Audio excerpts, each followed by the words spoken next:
नमस्कार, वीडियो की संख्या में देखते हैं यूपीपीएससी यानी उत्तर प्रदेश लोक सेवा आयोग द्वारा आयोजित समीक्षा अधिकारी सहायक समीक्षा अधिकारी पेपर 2021 के बारे में देखते हैं। जैसा कि देखें 2023 के लिए जो आरओ एग्जाम होना है, हालांकि ये 11 फरवरी 2024 को आयोजित किया गया था, लेकिन पेपर लीक होने के कारण इसको स्थित कर दिया गया और यह वैकेंसी 2023 की जो है 2024 में आयोजित नहीं हो सकी। इसकी संभावना है कि 2025 में आयोजित हो। और जैसा देखें आज 2 जनवरी 2025 से यानी 2025 का दूसरा दिन है। 2025 जो नव वर्ष कल से शुरू हुआ है उसमें 365 दिनों में एक दिन खर्च हो चुका है, दूसरा दिन है यानी 2 जनवरी 2025 है। तो अगले 15 दिनों में यानी 15 जनवरी 2025 तक आयोग जो है अपना वार्षिक कैलेंडर जारी कर सकता है। उसमें महत्वपूर्ण परीक्षाएं शामिल होंगी, साथ में आरओ जो री एग्जाम 2023 का है वो भी इसमें सम्मिलित हो सकता है, यानी होने की संभावना प्रबल है। और देखें तो इससे पूर्व 2021 में आरओ एग्जाम कराया गया था, यानी सहायक समीक्षा कार्य कराई गई थी, ये भर्ती पूर्ण हो चुकी है। इसके बाद 2022 में वैकेंसी नहीं आई थी, 2023 की वैकेंसी अभी फिलहाल में जारी है, इसका पीटी एग्जाम अभी होना बाकी है।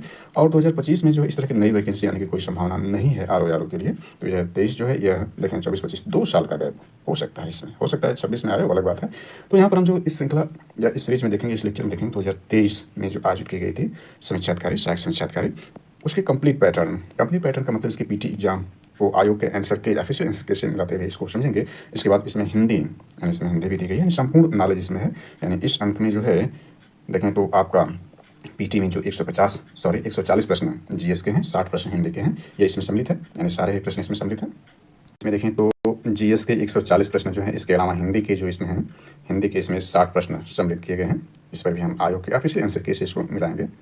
और इसके अलावा इसमें मेंस का भी दिया है साथ में, क्योंकि ये भर्ती कंप्लीट हो चुकी है। तो मेंस में भी जो जीएस 140 प्रश्न ऑब्जेक्टिव टाइप हैं इसमें, यानी इसमें जो है बदलाव नहीं किया गया जैसे कि अपर एग्जाम में किया गया है। हालांकि पीटी में तो अपर में भी बदलाव नहीं है, लेकिन मेंस में बदलाव है। और आरओ के मेंस में बदलाव नहीं, पूर्व की बात है। इसमें जो ऑब्जेक्टिव टाइप जो होंगे 140 प्रश्न इसमें भी शामिल होंगे। इन प्रश्नों पर भी हम चर्चा करेंगे। हालांकि आयोग इसका आंसर की तो जारी नहीं करता, फिर भी इस पर जो है चर्चा करेंगे।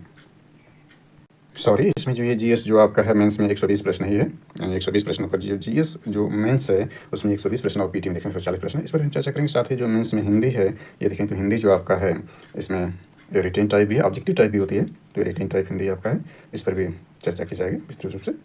और इसके बाद जो आपका हिंदी है, ये देखें हिंदी आपका है ये सामान्य शब्द ज्ञान एवं व्याकरण वस्तुपरक, यानी इसमें देखें तो ये ऑब्जेक्टिव टाइप हिंदी है, इसमें पूछी गई है। 1 घंटे का पेपर आयोजित किया करता है आयोग, इसको हिंदी को देख सकते हैं, ऑब्जेक्टिव टाइप प्रश्न है। इसमें प्रश्नों की संख्या 30 है। इसके बाद निबंध भी देखा जा सकता है, ये निबंध आपका मेंस में निबंध है। और इसके बाद यानी निबंध आपका जो है 3 खंडों में है, इसके सिलेबस में पूर्व के हम देख चुके हैं। इसके बाद यह आपका अंग्रेजी से हिंदी और हिंदी से अंग्रेजी के अनुवाद संबंधी translation from English to Hindi and from Hindi to English, यह भी आपका जो मेंस में दिया जाता है, ये भी आपको करना है। ये मीन्स के सारे जो है पैटर्न इस पर है। इसके बाद ये आपका जिनके लिए उर्दू होता है वो उर्दू का पार्ट करेंगे, हालांकि जो हिंदी के लिए, और ये सारी लैंग्वेज में दिए गए हैं उर्दू के लिए यहाँ पर है। यानी 3 भाषाएं इसमें हिंदी है, इंग्लिश है और उर्दू है, ये 3 भाषाएं मिल जाएंगी। तो इस प्रकार से ये सारे मीन्स के जो है पेपर है, इस पर हम चर्चा करने का प्रयास करेंगे। सबसे पहले आज देखते हैं पीटी एग्जाम के 140 प्रश्नों के जो जीएस के प्रश्न उसको देखते हैं। चलिए इसको देखते हैं। तो ये अंक ध्यान दें कि ये उपयोगी होगा, यानी अति उपयोगी होगा यूपीपीएससी आरओ एग्जाम 2023 के लिए, जिसका पीटी एग्जाम जो है कुंभ बाद यानी देखें 13 जनवरी 2025 से लेकर के 26 फरवरी 2025 तक जो है इलाहाबाद यानी प्रयागराज में जो है महाकुंभ का आयोजन किया जा रहा है। इसके बाद ही ज़्यादा संभावना बन रही है, आयोग से कैलेंडर में स्पष्ट कर देगा इसका एग्जाम कब होने वाला है। जैसे संभावना है कि जो अपर पीटी एग्जाम 2024 से उसके मेंस के बाद ही हो सकती है, उसका मेंस जो अप्रैल के फर्स्ट वीक या लास्ट वीक में प्रोबेबिलिटी बनती है, तो इसका एग्जाम मई या जून में हो सकता है। संभावना हो सकता है पहले भी, ऐसे कोई निश्चित नहीं है, आयोग के कैलेंडर में यह स्पष्ट हो जाएगा। तो उसके लिए उपयोग है। साथ में देखें तो अपर पीटी एग्जाम 2025 के लिए भी महत्वपूर्ण है। और एसपीएससी अन्य राज्यों की एसपीएससी यानी state public service commission UPSC, UPSC और संघ लोक सेवा आयोग और एसएससी के लिए भी अंक महत्वपूर्ण होगा। तो इसमें चलिए देखते हैं। इसमें देखें बदलाव के दृष्टिकोण से अभी तक इसमें देखें जो सीरीज जो आपका था, सीरीज के क्रम में इस पर हटा दिया, बार कोड के हिसाब से इस पर देने लगा है बदलाव के दृष्टिकोण से। तो आयोग जो अपना ये सारे जो देखें पेपर जो है अपनी वेबसाइट पर कैंडिडेट कॉर्नर में दिया हुआ है, यदि पेपर आप देखना चाहें तो वहाँ देख सकते हैं। हालांकि उसके ऑफिशियल आंसर के शाम को मिलाते हुए आगे चलते हैं। ये बाइलिंगुअल रूप में होगा, यानी हिंदी इंग्लिश दोनों प्रिंटेड है। इसमें आप दोनों रूप में देख सकते हैं। आप हिंदी पर हम इसमें चर्चा करेंगे और हिंदी से इसके आंसर को देंगे। चलिए देखते हैं पहला प्रश्न जल्दी से, यानी 1 से, यानी इसमें देखिए जनरल स्टडी 1 to 140 प्रश्न इसमें है और सामान्य ज्ञान का जनरल स्टडी का है। और इसमें मार्क्स देखना चाहें तो मार्क्स आपका पूर्णांक भी आपका 140 है, यानी प्रत्येक प्रश्न 1 नंबर का होगा। और हिंदी जो 60 है वो भी देखें तो प्रत्येक जो प्रश्न 1 नंबर का 60 नंबर का हिंदी कुल मिलाकर 200 मार्क्स का है। और ध्यान देना है कि ये निगेटिव मार्किंग का प्रावधान कर दिया गया है इसमें। तो इसमें देखें तो जो है यानी गलत उत्तर नेगेटिव मार्किंग के लिए नियत किए गए अंकों का 1/3 1/3 दंड के रूप में काटा जाएगा नेगेटिव, इसलिए ध्यान देना है इसमें। चलिए पहला देखते हैं।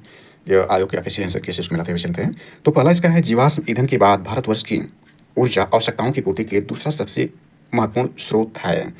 तो पहला का जो सही आंसर है वो डी है, यानी सौर ऊर्जा है। The second most important source after fossil fuel contributing to Indian energy needs is solar energy. इसमें थोड़ा अपडेट करना चाहें तो यह कर सकते हैं। इसमें देखें तो वर्तमान में जो भारत है सौर ऊर्जा यानी सोलर एनर्जी में देखें 2024 में जापान को पछाड़ते हुए भारत जो है तीसरे स्थान पर आ गया सोलर एनर्जी के रूप में। और देखें आपका विंड एनर्जी के रूप में जो भारत है विश्व में चौथे स्थान पर है, और सौर ऊर्जा के रूप में भारत विश्व में तीसरे स्थान पर आ चुका है जापान को पछाड़ते हुए। यानी पहले जापान तीसरे स्थान था, 2024 में जो भारत जापान को पछाड़ते हुए जो है तीसरे स्थान पर आ गया है। और इस प्रश्न के हिसाब से इसका सही आंसर डी सौर ऊर्जा है। और इसमें थोड़ी सी जानकारी और ऐड करना चाहें तो ध्यान दें कि नवीकरणीय ऊर्जा स्थापित क्षमता में जो भारत जो है विश्व में चौथे स्थान पर है। नवीकरणीय ऊर्जा में सारी ऊर्जाएं आ जाएंगी, सौर ऊर्जा यानी सोलर एनर्जी, विंड एनर्जी इत्यादि जो है ये सारी एनर्जी इसमें शामिल होती हैं। तो नवीकरणीय ऊर्जा में जो है भारत चौथे स्थान पर है, जबकि सोलर एनर्जी में भारत तीसरे स्थान पर और विंड पावर में भी भारत चौथे स्थान पर है विश्व में। चलिए दूसरा प्रश्न देखते हैं, नहीं ज़्यादा लंबा हो रहा है। तो इसमें देखें दूसरा प्रश्न आपका यह है, यानी इसमें इंग्लिश में देखें तो consider the following events and arrange these in chronological order. इसमें आर्डर व्यवस्थित करना, उनकी घटना विचार कीजिए और उन्हें काल क्रमानुसार व्यवस्थित कीजिए। इसमें दिया है पहला, भारतीयों द्वारा चीनी उद्योग का विकास। दूसरा है, रिषड़ा में प्रथम जूट मिल का आरंभ यानी प्रारंभ। भारत में स्टील का प्रथम बार उत्पादन। बंबई में प्रथम कपड़ा मिल का प्रारंभ। इसका सही आंसर देखें तो वो हम बी है। बी मतलब ये हुआ कि इसमें सबसे पहली जो घटना है वो चौथी यानी बंबई में प्रथम कपड़ा मिल का प्रारंभ, ये प्रथम घटना होती है। इसके बाद देखें तो दूसरी घटना इसमें है, रिषड़ा में प्रथम जूट मिल का आरंभ होता है। इसके बाद इसमें तीसरी घटना होती है, भारत में स्टील का प्रथम उत्पादन किया जाता है। लास्ट में भारतीयों द्वारा चीनी उद्योग का विकास किया जाता है। इसका सही आंसर बी है। आयोग के ऑफिशियल आंसर के हिसाब से इसका आंसर जो है वो बी है। चलिए नेक्स्ट देखते हैं। नेक्स्ट इसमें तीसरा नंबर प्रश्न देखें तो इसमें आपका दिया हुआ है, इनके में से कौन सा सही सुमेलित नहीं है। ध्यान देना कि इसमें एक जो है इसमें सही सुमेलित नहीं होगा, शेष इसमें तीन जो है वो सही सुमेलित हैं। यानी which of the following is not correctly matched early medieval cities of Uttar Pradesh present status. यानी पूर्व मध्यकालीन उत्तर प्रदेश के जो शहर है उनकी वर्तमान स्थिति या वर्तमान अवस्थिति क्या है। तो इसमें देखें तो कोइल अलीगढ़ में सही है। दूसरा देखें तो महोत्सव नगर महोबा में, ये भी सही है। इसके बाद देखें महोदयश्री कन्नौज को कहा जाता था, यानी इन सबों का नाम है। यानी कोइल जो है पूर्व में, यानी अलीगढ़ को पूर्व में कोल या कोइल कहा जाता था, महोबा को महोत्सव नगर कहा जाता था, कन्नौज को महोदयश्री कहा जाता था। जबकि जिजाज भुक्ति कौशाम्बी नहीं है, यह बुंदेलखंड को जिजाज भुक्ति नाम से जाना जाता था, कौशाम्बी को नहीं कहा जाता था। इस हिसाब से डी का आंसर गलत हुआ। चौथा प्रश्न देखते हैं जल्दी से इसमें। तो उत्तर प्रदेश के निम्नलिखित किस ऐतिहासिक मेले में हिंदू और मुसलमान दोनों आते हैं। यानी in which of the following historical melas fairs of Uttar Pradesh both Hindu and Muslim come. तो जो चौथा का सही आंसर वह है आपका, यानी इसमें सही आंसर ए ही है, नौचंदी का मेला है। नौचंदी का मेला ये मेरठ में लगता है, यानी नौचंदी का मेला जो है ये मेरठ में लगता है। जबकि देखिए ये आपका बटेश्वर मेला है, ये पशु मेला है जो कि आगरा में लगता है। लेकिन इसका सही आंसर देखें, नौचंदी का मेला मेरठ में लगा जाता है और इस ऐतिहासिक मेले में हिंदू और मुसलमान दोनों आते हैं। इसके बाद पांचवें प्रश्न को देखें तो आपका यह है, यानी इसमें आपका निम्नलिखित में से कौन भारत की सबसे बड़ी मीठे पानी की झील है। तो वह बुलर झील है। यानी जो कौन सा भारत निम्नलिखित में कौन सा भारत की सबसे बड़ी मीठी पानी झील है, तो बुलर झील है। थोड़ा झीलों के बारे में विस्तार देखना चाहें, थोड़ा सा अपडेट कर लेते हैं। झीलों के बारे में देखें तो झील संबंधित राज्य यहाँ देख सकते हैं। हालांकि हम देखना जो इसमें चाह रहे थे आपका यह था, क्वेश्चन यह था कि निम्नलिखित में से कौन भारत की सबसे बड़ी मीठे पानी की झील थी, तो ये बुलर झील थी। यानी बुलर झील को यहाँ देख सकते हैं। बुलर झील जो है जम्मू कश्मीर में है यह, और यह जो भारत की है, भारत की सबसे बड़ी मीठे पानी की झील नहीं है। डल झील भी जम्मू कश्मीर में है। और इसके बाद देखें तो आपका बैरीनाग झील जम्मू कश्मीर में है। मानसबल झील भी जम्मू कश्मीर में है। और इसके बाद राजस्थान में देखें तो झीलें राजसमंद झील, पिछौला झील, सांभर झील इत्यादि हैं। यानी इन झीलों को आप देखना चाहें तो देख सकते हैं। इन झीलों का नाम यहाँ पर दिया गया है। यानी सारी झीलें हैं। इसके बाद देश के प्रमुख अंतर्राष्ट्रीय हवाई अड्डे लेकिन स्टार जरा भारत के प्रमुख जलप्रपात को देखना चाहें तो यहाँ देख सकते हैं। सबसे बड़ा जलप्रपात जो या गसोप्पा है, महात्मा गांधी जो जलप्रपात इसका नाम है, शरावती नदी पर इसको ऊंचाई देखा जा सकता है। देखना चाहें तो भारत के प्रमुख ग्लेशियर देखें जो है क्रम से, यानी सबसे ऊंची लंबाई में देखें तो सियाचिन ग्लेशियर जो काराकोरम में अवस्थित है, 76.64 किलोमीटर में दिया है ऊंचाई। इसको क्रम से भारत में जो है प्रमुख ग्लेशियर को देखा सकता है। इसके बाद घाट भी देखना चाहें, पूर्वी घाट की प्रमुख पहाड़ियाँ उत्तर से दक्षिण क्रम में यह है। और इसके बाद पश्चिमी घाट की प्रमुख दर उत्तर से दक्षिण यह क्रम पर है। और यह कार्डेमन पहाड़ियों के दक्षिण में नागरकोइल की पहाड़ियाँ ये हैं भारत के प्रमुख दरें देखना चाहें तो ये, हालांकि एक्स्ट्रा हमने इसको कर लिया, हालांकि ये प्रश्न संबंधित नहीं है। चलिए छठवें प्रश्न में देखते हैं। छठवां प्रश्न आपका यह है कि कह रहा है समुद्री चक्रवात तूफान ताउते किस सागर से उत्पन्न हुआ था। तो ये साइक्लोन ताउते was form in which ocean, यानी छठवें का सही आंसर देखें तो अरब सागर से उत्पन्न हुआ था। हालांकि ये देखें 2021 का पेपर है तो यह उस समय के लिए था करंट के दृष्टिकोण से। हालांकि 2024 भी पहुंच चुका, 2025 शुरू हो चुका है। तो चक्रवात जो भारत में जो महत्वपूर्ण आया 2024 में, उसको करंट अफेयर्स में जो वीडियो अपलोड की वहाँ से आप देख सकते हैं। इसको अपडेट करेंगे, ज़्यादा लंबा हो जाएगा, इसलिए ध्यान देना है कि ये चक्रवात ताउते जो था ये अरब सागर से उत्पन्न हुआ था। नेक्स्ट देखते हैं, इसमें जो आपका है 7वां नंबर है, मिताली एक्सप्रेस किन दो शहरों के बीच चलती है? 7वें का सही आंसर डी है। डी मतलब ढाका न्यू जलपाईगुड़ी के बीच जो होती है वो मिताली एक्सप्रेस चलती है, यानी भारत और बांग्लादेश के बीच ये चलती है। भारत और बांग्लादेश के दो शहर इसमें कौन से हैं? तो इसमें ढाका है और न्यू जलपाईगुड़ी है। मिताली एक्सप्रेस इन दो शहरों के बीच चलती है। इसके बाद 8वें नंबर पर देखें तो आपका यह घटते उत्पादकता के क्रम में अवस्थित, घटते उत्पादकता के क्रम में अधोलिखित में कौन सा परितंत्र क्रम सही है? ध्यान देना, इसमें सही पूछा है। तो 8वें का सही आंसर जो आपका है वो सी है, यानी सबसे पहले देखें घटते क्रम में पूछ रहा है, ध्यान देना है। घटते क्रम का मतलब सबसे ज़्यादा होगा, लास्ट में सबसे कम होगा। तो इसमें उत्पादकता सबसे ज़्यादा मैंग्रोव की है, इसके बाद घास के मैदान की, इसके बाद झील की है, सबसे कम देखें तो सागर की हो जाएगी। चलिए नेक्स्ट देखते हैं। नेक्स्ट आपका है 9 नंबर प्रश्न है। 9 नंबर प्रश्न को देखें तो ये राज्य विधानमंडल की बैठक आयोजित करने के लिए कोरम गणपूर्ति क्या है? यानी what is the quorum required in the state legislative to hold a meeting? 9वें का सही आंसर जो है वो डी है। डी मतलब ये हुआ कि 10 सदस्य या कुल सदस्यता का 10वां हिस्सा जो भी अधिक हो, यानी 1/10 जो भी सदस्य संख्या उसका 1/10 यदि सदस्य उपस्थित हैं तो कोरम में गणपूर्ति हो जाती है, यानी उसकी बैठक आयोजित की जा सकती है। यानी 10 सदस्य या कुल सदस्यता का 10वां हिस्सा जो भी हो। इसके बाद आपका जो है 10वां प्रश्न, एक सितार में किस प्रकार की ध्वनि उत्पन्न होती है? यानी करा in sitar which type of sound vibration are produce? तो 10वें का सही आंसर देखें तो वो डी है, यानी अप्रगामी एवं अनुप्रस्थ, यानी स्टेशनरी एंड ट्रांसवर्स जो होती है वो वाइब्रेशन, साउंड वाइब्रेशन प्रोड्यूस होती है सितार से, यानी डी इसका आंसर सही है। 11 नंबर देखें तो भारत में जिन व्यवसायों का विनियोग 1 करोड़ रुपए तक तथा कारोबार 5 करोड़ रुपए तक होता है उन्हें माना जाता है, तो उन्हें जो माना जाता है उसका सही आंसर देखें तो सी है, यानी सूक्ष्म उद्यम माना जाता है, यानी माइक्रो एंटरप्राइज माना जाता है भारत में। इसमें ध्यान दें, थोड़ा सा जानकारी अपडेट कर लें तो यहाँ देखें अनुदैर्ध्य तरंगें जो होती हैं वह गैसों में उत्पन्न होती हैं, जबकि अनुप्रस्थ तरंगें जो होती है वह ठोस में उत्पन्न होती हैं। और यहाँ देखें तो ये कैटेगरी 1 से 5 करोड़ तक है, 1 से 5 करोड़ तक सूक्ष्म की कैटेगरी है, और 5 से 50 करोड़ की इन 3 कैटेगरियाँ होती हैं, 5 से 50 करोड़ की है, और 50 से 250 करोड़ की कैटेगरी बनाई गई है। तो इसमें देखें तो सूक्ष्म की कैटेगरी यह हो गई, और इसके बाद लघु की कैटेगरी जो आपकी हो जाएगी वो 5 से 50 की हो जाएगी, और इसमें मध्यम का देखें तो आपका यानी 50 से 250 करोड़ की कैटेगरी इसमें शामिल हो जाएगी। चलिए 12 नंबर प्रश्न देखते हैं। तो 12 नंबर आपको अरेंज करना है। इसमें देखें तो arrange the following season in the chronological order accounting to Hindu calendar, यानी निम्न रीतियों को भारतीय कैलेंडर के अनुसार कालाक्रमानुसार व्यवस्थित कीजिए। तो इसमें जो व्यवस्थित करने का सही क्रम देखें तो वो बी है। बी मतलब ये हुआ कि सबसे पहले इसमें देखें तीसरा है, सबसे पहले देखें तो बसंत ऋतु शुरू होती है भारत में, इसके बाद जो होती है ग्रीष्म ऋतु आती है, बसंत के बाद ग्रीष्म ऋतु आती है, ग्रीष्म के बाद वर्षा ऋतु, लास्ट में शरद ऋतु आती है। तो ये भारत में जो है कैलेंडर के हिसाब से क्रम है, भारतीय कैलेंडर के हिसाब से इसमें देखें तो बसंत ऋतु जो आगमन होता है वो सबसे पहला है, यानी देखें तो चैत माह प्रथम वर्ष माना जाता है भारतीय कैलेंडर के हिसाब से, और आखिरी जो महीना है वह फागुन का है। तो चैत जो होती है, चैत्र नवरात्र या चैत जो होता है उसमें बसंत ऋतु शुरू होती है, और देखें तो बसंत के बाद यानी समर यानी गर्मी शुरू होती है, गर्मी के बाद वर्षा होता है, लास्ट में इसमें जो होता है देखें तो शरद होती है, यानी वर्तमान देखें जो शरद ऋतु चल रही है, यानी आखिरी इसके बाद बसंत ऋतु होगा। इस प्रकार से क्रम इसका जो होगा बी होगा। 13 नंबर देखते हैं। 13 नंबर आपका है विच of the following state started E ration card service in first time, यानी उनके राज्य में से किसने ई राशन कार्ड सेवा सर्वप्रथम प्रारंभ किया था? तो 13 का सही आंसर डी बनता है, डी जो सर्वप्रथम किया था ई राशन कार्ड सेवा सर्वप्रथम प्रारंभ किया था दिल्ली सरकार ने ई राशन कार्ड शुरू किया था।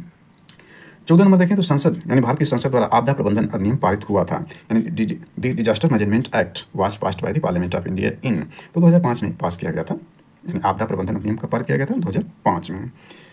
15 नंबर देखते हैं तो यहाँ अभिकथन और कारण संबंधित है, अभिकथन और कारण है तो इसमें देख लेते हैं, इसमें विकल्प 4 है, यानी ABCD है। अभिकथन देखें तो भारतीय प्रश्नों पर विवेचना के लिए दादा भाई नौरोजी ने 1866 में लंदन ईस्ट इंडिया एसोसिएशन का गठन किया। कारण इसका क्या है? वो ब्रिटिश जनमानस को प्रभावित करना चाहते थे। तो 15 का सही आंसर जो है सी है। सी मतलब ये हुआ कि दोनों ही सही हैं और व्याख्या भी कर रहा है, यानी दोनों अभिकथन यानी ए और कारण दोनों सही हैं और इसकी व्याख्या भी कर रहा है, इसलिए इसका सी है।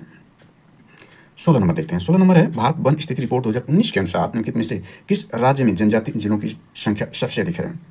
ध्यान देना, भारतीय वन स्थिति रिपोर्ट 2019, जबकि देखें वर्तमान में 2023 की रिपोर्ट आ चुकी है, 18वीं रिपोर्ट आ चुकी है, यानी 16वीं रिपोर्ट की बात कर रहा है, जबकि 2019 के बाद 2021 में यानी दो वार्षिक रूप से रिपोर्ट जारी की जाती है। 2021 में से 17वीं रिपोर्ट आई थी, और 2023 में जो है देखें वर्तमान में अभी 21 दिसंबर 2024 को इसको जो 18वीं रिपोर्ट जारी की गई 2023 की। तो इस हिसाब से देखें तो ये 16वीं रिपोर्ट पूछ रहा है, इसको अपडेट थोड़ा कर देते हैं। लेकिन यहाँ पर देखें प्रश्न क्या कर रहा है कि अनुसार निम्नलिखित में से किस राज्य में जनजातीय जिलों की संख्या सबसे अधिक है? तो इसमें देखें जो है यानी 16 का सही आंसर देखें तो आपका यही है, नागालैंड में है। यानी इसमें देखना चाहें भारत वन स्थिति रिपोर्ट 2023 के बारे में, तो यहाँ हाल ही में पर्यावरण वन और जलवायु परिवर्तन मंत्रालय ने 18 में भारत वन स्थिति रिपोर्ट 2023 जारी की, कब 21 दिसंबर 2024 को। और इसके हिसाब से ये देख सकते हैं कि भारत में देखें वर्तमान में वन एवं वृक्ष आवरण जो है वर्तमान में यह 25.17% हो गई है, और जो इसमें देखें तो आपका जो वन आवरण है 21.76 है, और जो आपका वृक्ष आवरण है 3.41 है।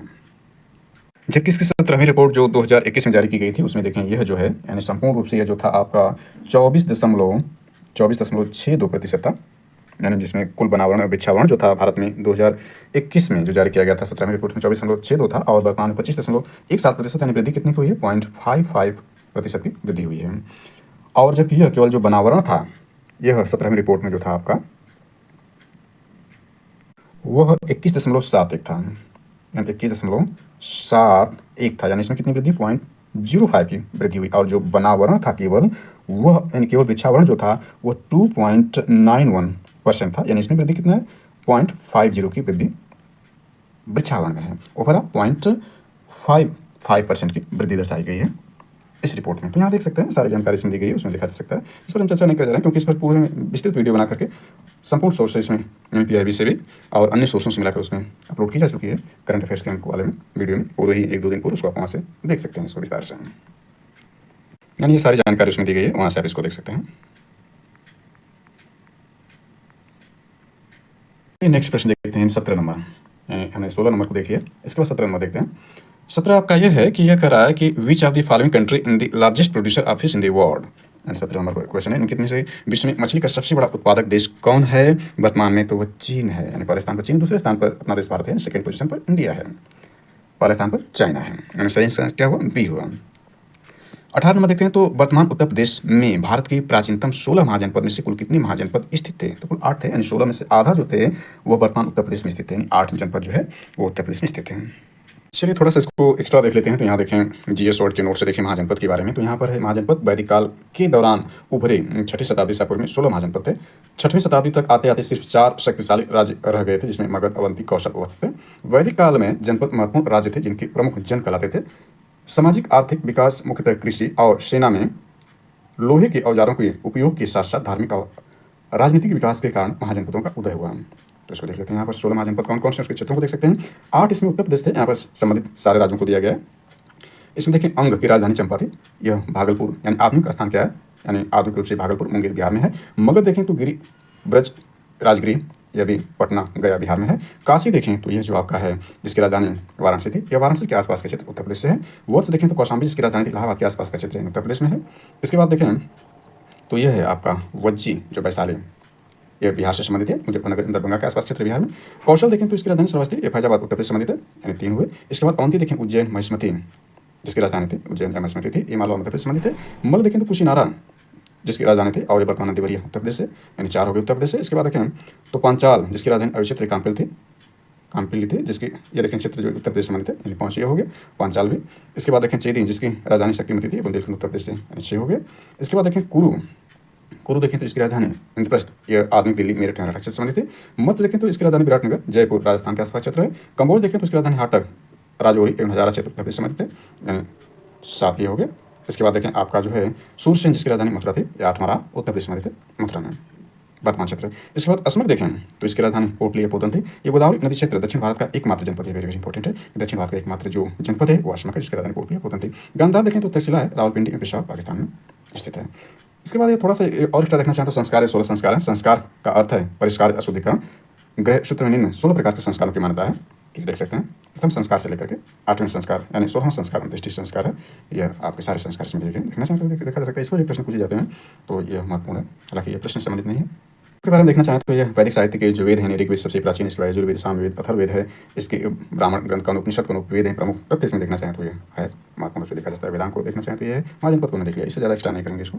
अगला प्रश्न देखें तो ये 19 नंबर है। 19 नंबर देखें तो यह साइंस संबंधित है। How two identical bulb should be connected to get maximum light, यानी 2 एक जैसे बल्ब किस प्रकार जोड़ने पर अधिक रोशनी मिलेगी। तो इसका 19 का सही आंसर देखें तो आपका जो है सही आंसर बी है। बी मतलब हुआ 2, यानी इसमें जो केवल 2 है वह सही है, यानी 2 में अधिक मिलेगी, मतलब समांतर क्रम में जोड़ने पर अधिक रोशनी मिलेगी, श्रेणी क्रम में जोड़ने पर अधिक रोशनी नहीं मिलेगी, यानी इसका सही आंसर बी हुआ, 2 में अधिक मिलेगी। यानी कहने का सही हुआ कि यदि दोनों जो बल्ब समांतर क्रम में जुड़े होंगे तो अधिक रोशनी मिलेगी, इसका आंसर बी यानी केवल 2 में अधिक मिलेगी। इसके बाद 20 नंबर प्रश्न देखते हैं, इसके ज़्यादा डिटेल में नहीं चलते हैं। 20 नंबर प्रश्न देखें तो निम्नलिखित में कौन सा सही सुमेलित नहीं है, ध्यान देना, इसमें नहीं पूछ रहा है। 3 इसमें सुमेलित हैं, 1 सुमेलित नहीं है। विच of the following is not correctly matched. तो 20 का सही आंसर देखा जाए तो वह आपका बी जो है 20 में मैच नहीं है। भारतीय संविदा अधिनियम 1870 ये गलत है, शेष इसमें सही है। कंपनी अधिनियम 2013 का सही है। साझेदारी अधिनियम 1932 का सही है। वस्तु विक्रय अधिनियम 1930 सही है, जबकि भारतीय संविधान अधिनियम 1870 ये गलत है, यानी 21 में गलत हुआ, 20 का आंसर सही हुआ। चलिए नेक्स्ट देखते हैं। नेक्स्ट इसमें देखा जाए तो 21वां प्रश्न है। 21वां प्रश्न आपका यह है कि निम्नलिखित में से कौन विरासत शहरों के समग्र विकास के लिए चुने गए 12 हृदय शहरों में नहीं है? ध्यान देना, इसमें नहीं पूछ रहा है। विच of the following is not one of the 12 हृदय cities chosen for historical development heritage city के रूप में नहीं शामिल है। तो इसमें जो सही शामिल यानी नहीं शामिल हो आगरा है, शेष इसमें शामिल है 12 शहरों में। 12 शहर जो चुने गए उसमें से गया है, पुरी है, वारंगल है, लेकिन आगरा नहीं शामिल है इन 12 शहरों में से। हृदय के अंतर्गत जो हेरिटेज सिटीज़ के रूप में डेवलपमेंट को रूप में चुना गया उसमें आगरा शामिल है, यानी ए इसका सही आंसर हुआ। चलिए 22वां प्रश्न देख लेते हैं। तो यह आपका अंकित में कौन सा सही सुमेलित नहीं है, यानी इसमें भी एक सही सुमेलित नहीं होगा, शेष इसमें 3 सुमेलित हैं। तो इसमें सही सुमेलित नहीं, वो डी सुमेलित नहीं है, यानी महिला समृद्धि योजना 1993 का सही है, महिला स्वशक्ति योजना 1998 का सही है, महिला साम्राज्य योजना 1989 का सही है, जबकि राष्ट्रीय पोषाहार मिशन योजना 2003 दिया एक गलत है। शेष इसमें 3 सही हैं, यानी डी इसका आंसर सही हुआ, यानी डी इसमें जो है वो मैच नहीं है। नेक्स्ट देखते हैं 23 नंबर प्रश्न देखते हैं। तो 23 नंबर आपका यह है कि वो अंग्रेजी वर्णमाला के कितने अक्षर कैपिटल एक दर्पण में अपने मूल रूप में समान दिखाई पड़ते हैं? वेरी वेरी इंपॉर्टेंट रीजनिंग का है। How many letter are the English alphabet capital letters appear same when looked at in the mirror? तो इसमें सही आंसर 11 है, यानी 26 में से 11 जो होंगे वो सेम दिखाई देंगे, उनमें कोई परिवर्तन नहीं होगा। वेरी वेरी इंपॉर्टेंट है। 24 नंबर प्रश्न देखते हैं। तो आपका यह है भारतीय सिविल सेवा के निम्नलिखित कथनों में से कौन सा या कौन से कथन सही है? ध्यान देना, इसमें सही पूछ रहा है, कौन से कथन सही है। इसमें 2 कथन है। भारत सरकार अधिनियम 1919 में भारतीय सिविल सेवा के लिए एक अलग परीक्षा का प्रावधान किया गया जो भारत में होनी थी। भारतीय सिविल सेवा में 1941 में भारतीयों का प्रतिशत यूरोपियों से अधिक हो गया। तो 24 का सही आंसर दोनों ही है, यानी दोनों स्टेटमेंट सही है कि भारत सरकार अधिनियम 1919 में भारतीय सिविल सेवा के लिए एक अलग परीक्षा का प्रावधान किया गया जो भारत में होनी थी, सही थी। और भारतीय सिविल सेवा में 1941 में भारतीयों का प्रतिशत यूरोपियों से अधिक हो गया, ये भी सही है, दोनों स्टेटमेंट सही है। 25 नंबर देखते हैं। तो आपका यह है कि ब्रिटिश भारत में सैन्य बल पर केंद्रीय राजस्व का कुल कितना प्रतिशत व्यय होता था? तो इसका यही सही है, यानी 40% व्यय होता था। किस पर ध्यान देना है? केंद्रीय राजस्व का कुल कितना व्यय होता था किस पर? सैन्य बल पर 40%। किस तरह? ब्रिटिश भारत में। 26 नंबर देखें। दक्षिण एशियाई क्षेत्र के लिए भारत का 6 सूत्रीय प्रस्ताव भारत के किस प्रधानमंत्री द्वारा प्रस्तुत किया गया था? तो 26 का सही आंसर देखें तो यह अटल बिहारी वाजपेयी जी द्वारा प्रस्तुत किया गया था। भारत के जो महान जो है प्रधानमंत्री हुए हैं अटल बिहारी वाजपेयी जी, इन्हीं के दौरान दक्षिण एशियाई क्षेत्र यानी सार्क की स्थापना देखें तो सार्क में 8 मेंबर थे। हालांकि जो है वर्तमान अप्रासंगिक हो चुका है पाकिस्तान के डर के कारण। हालांकि इस पर जो है अटल बिहारी वाजपेयी जी ने बहुत जोर दिया था सार्क को संगठित समर्पित और एक संगठन के रूप में दक्षिण एशिया के विकास में। हालांकि वर्तमान में अप्रासंगिक है और इसकी जगह जो है भारत के वर्तमान प्रधानमंत्री नरेंद्र मोदी जो बिम्स्टेक को ज़्यादा बढ़ावा दे रहे हैं। बिम्स्टेक जो बंगाल खाड़ी के देश हैं। अभी देखें तो डॉक्टर मनमोहन सिंह जो 13वें भारत के प्रधानमंत्री थे, उनका देखें 26 दिसंबर 2024 को निधन हो गया, यानी 2024 में निधन। महान अर्थशास्त्री और भारत के 13वें प्रधानमंत्री का निधन हो गया 52 वर्ष की आयु में 26 दिसंबर 2024 को। तो इसमें जो प्रश्न पूछा है इसमें देखें दक्षिण एशियाई जो सार्क है इसकी स्थापना के रूप में देखें तो इसकी स्थापना 8 दिसंबर 1985 को हुई थी, यानी सार्क जो है। और थोड़ा ज़्यादा इसमें डिटेल नहीं करेंगे तो ज़्यादा लंबा हो जाएगा। इसमें इसका आंसर भी रहा, अटल बिहारी वाजपेयी जी में 6 सूत्रीय प्रस्ताव पारित किया गया था। चलिए आगे देखते हैं। तो इसमें 27 नंबर है। तुलसी के पौधे का औषधि महत्व निम्नलिखित की उपस्थिति के कारण है, यानी tulsi plant has medicinal value due to the presence of the followings, यानी इसमें कौन सा औषधि महत्व है तुलसी के पौधे में जिसके कारण यह औषधि महत्व है तुलसी के पौधे का? तो 27 का सही आंसर सी है, यानी तुलसी के पौधे में जो पाया जाता है वो फिनोल एवं फ्लेवोनॉइड्स यानी ये पाया जाता है जिसके कारण तुलसी का पौधा औषधि महत्व रखता है। 28 नंबर देखते हैं। रीजनिंग संबंधी है। निम्नलिखित शब्दों में कौन सा एक शब्द टीचर शब्द से नहीं लिखा जा सकता है? टीचर्स में देखें जितने वर्ड हैं इन वर्डों को मिला लिया जाए तो इसमें कौन सा वर्ड नहीं लिखा जा सकता? तो सही आंसर इसमें चेयर है, यानी चेयर जो है टीचर से नहीं लिखा जा सकता, यानी ये वर्ड इसमें सी देखा जाए तो सी है, एच भी है, ए देखें तो ए भी है, लेकिन आई इसमें नहीं है, टीचर्स में आई नहीं, इसलिए यह वर्ड नहीं लिखा जा सकता, इसमें लिखे जा सकते हैं। 29 नंबर देखें तो यह करार निम्नलिखित में से कौन सी योजना है कौशल विकास से संबंधित, यानी कौशल विकास यानी which of the following scheme are related to skill development, skill development से कौन सी योजनाएं संबंधित हैं? ध्यान देना, इसमें 4 विकल्प है और इसमें सम्मिलित रूप में देखें तो आपका 2, 3, 4 सम्मिलित, एक इसमें सम्मिलित नहीं है, यानी स्ट्राइव है, संकल्प है, श्रेष्ठ है, यानी इसका सही आंसर सी हुआ। स्ट्राइड नहीं है, स्ट्राइड इसमें शामिल नहीं है। स्ट्राइड का मतलब है trans disciplinary research for Indian development economy, वो स्ट्राइव होता है, यानी कौशल विकास संबंधित नहीं है। तो 29 का। तीसरा प्रश्न देखें तो इसमें यह है क्योंकि तुम्हें कौन सही सुमिलित नहीं, इसमें नहीं पूछ रहा है कौन सुमिलित नहीं, ध्यान देना इसमें। तो इसमें कहवा जो लिखा है यह मंगोलिया है, गलत है। शेष इसमें सही, यानी रबड़ थाईलैंड, जैतून स्पेन, गन्ना ब्राजील सही है। एक कहवा मंगोलिया संबंधित नहीं, यानी गलत है। चलिए नेक्स्ट देखते हैं। 31 नंबर प्रश्न देखें तो 21 नंबर आपका यह है कि 17 सितंबर 2021 को शुरू किया गया अखिल भारतीय अभियान एक पहल, ध्यान देना, यह उस समय के करंट अफेयर्स था। आगे पूछा जा सकता है कि एक पहल क्या है, कब शुरू किया गया? 17 सितंबर 2021 को। 17 सितंबर 2021 को यानी 17 सितंबर को देखें तो भारतीय प्रधानमंत्री का जन्मदिवस मनाया जाता है भारत में। तो वह यानी भारतीय प्रधानमंत्री नरेंद्र मोदी जी का जन्मदिवस है 17 सितंबर। तो उस दिन जो शुरू किया गया था 2021 में, वो एक पहल, ये किससे संबंधित है ध्यान देना है। तो 21 का सही आंसर देखें तो आपका ए ही है, यानी न्याय आपके द्वार, ये शुरू किया गया था। एक पहल पूछा जा सकता है आगे के एग्जाम में, यानी आगामी परीक्षा में एक पहल क्या है, तो न्याय आपके द्वार, यह एक अखिल भारतीय अभियान है। शुरू किया कब किया गया था, ध्यान देना है। इसके बाद 32 नंबर देखें तो निम्नलिखित में से कौन भारत आने वाला यात्री पुर्तगाल देश का नहीं था। यानी 3 इसमें जो है पुर्तगाल से होंगे, एक इसमें पुर्तगाल से नहीं है। तो यह आपका जो है सी इसमें, यानी पीटर मूडी जो है ये पुर्तगाल से नहीं था, शेष इसमें पुर्तगाल से थे। यानी आपका यह डुआर्टे बारबोसा पुर्तगाली था, डोमिंगो वायस पुर्तगाली था, फर्नाओ नूनीज भी पुर्तगाली था, लेकिन पीटर मूडी ये जो है पुर्तगाली नहीं था। यानी इसका सही आंसर सी हुआ।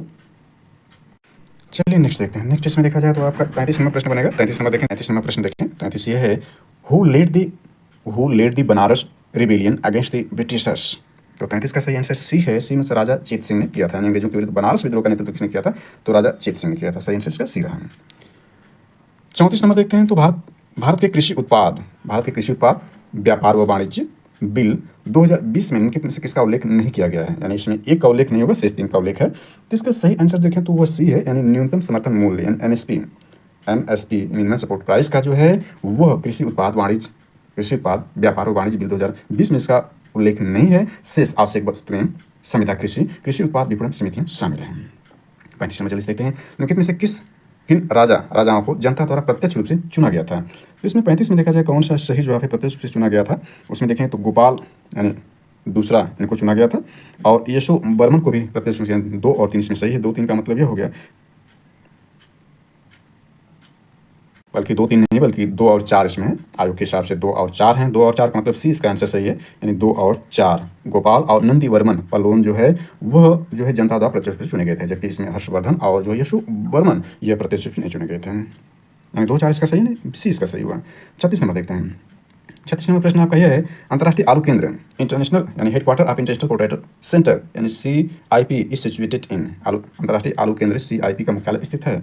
तो 36 का सही आंसर यही है, यानी पेरू की राजधानी लीमा में CIP है, यानी headquarter of international potato centre है।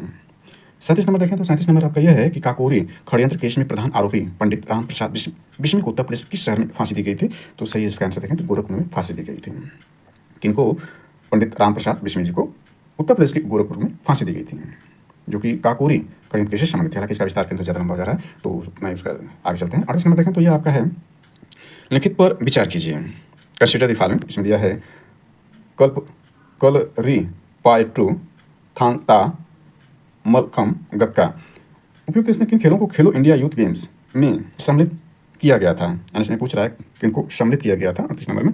तो ये सारे सम्मिलित किए गए थे खेलो इंडिया यूथ गेम उस दौरान जो कराया गया था, इसमें ये सारे खेल यानी चारों खेल शामिल किए गए थे। यानी इसका डी आंसर 1 2 3 4 सभी सही है।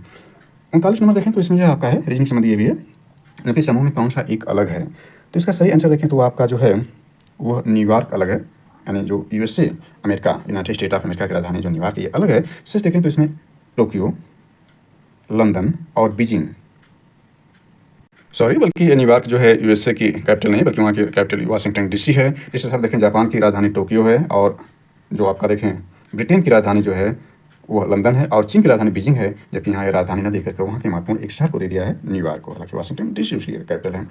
40 नंबर देखते हैं तो आपका यह 10 दिनों से अधिक दिन तक उपवास करने पर लीवर पर क्या प्रभाव पड़ता है। तो 40 का सही आंसर देखें तो यही है, लीवर में ग्लूकोज स्तर कम हो जाता है।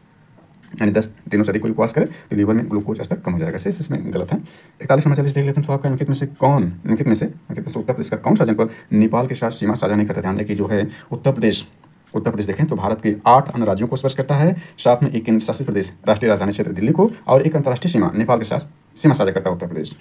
और इसमें देखें जो आपके हैं थोड़ा जानकारी को इसमें डिटेल करना चाहें तो इस प्रकार से कर सकते हैं कि जो उत्तर प्रदेश है, यहाँ देखें तो आपका उत्तर प्रदेश का सबसे उत्तरी जिला जो सहारनपुर है, जो देखें तो भारत के 3 राज्यों को स्पर्श करता है, जिसमें देखें तो उत्तराखंड है, हिमाचल प्रदेश है, हरियाणा है। 3 यहीं पर हो गए। इसके बाद देखें आपका जो है राष्ट्रीय राजधानी क्षेत्र दिल्ली होगा, और उसके बाद यहाँ से आपका जो है राजस्थान। 4 यहाँ पर स्पर्श करते हैं पश्चिमी भाग से। और यहाँ देखें तो उत्तर प्रदेश का एकमात्र जिला देखें जो सोनभद्र है, यह भारत के अन्य 4 राज्यों को स्पर्श करता है। यहाँ देखें सोनभद्र 4 स्टेट को स्पर्श करता है। इसमें देखिए मध्य प्रदेश है, छत्तीसगढ़ है, झारखंड और बिहार। 4 हैं, 4 4 8, एक केंद्र शासित प्रदेश राष्ट्रीय राजधानी दिल्ली, और नेपाल से जो है वो 7 जिलों को नेपाल जो स्पर्श करता है। उत्तर प्रदेश से 7 जिलों को जो है नेपाल स्पर्श करता है। तो इसमें कौन सा है जो सर्वाधिक देखें तो स्पर्श करने वालों इन सब देखें तो मध्य प्रदेश सर्वाधिक 11 जिलों को स्पर्श करता है उत्तर प्रदेश के, और आप देखें तो इसमें जो है उत्तराखंड और नेपाल ये 7-7 जिलों को स्पर्श करते हैं। तो इसमें देखें नेपाल जो आपका है वह किसको स्पर्श नहीं करता है, यानी सीमा साझा नहीं करता है, तो कुशीनगर है। जबकि बलरामपुर, श्रावस्ती, लखीमपुर इसमें शामिल 3, इसमें 4 और हैं जो उसको स्पर्श करते हैं नेपाल को।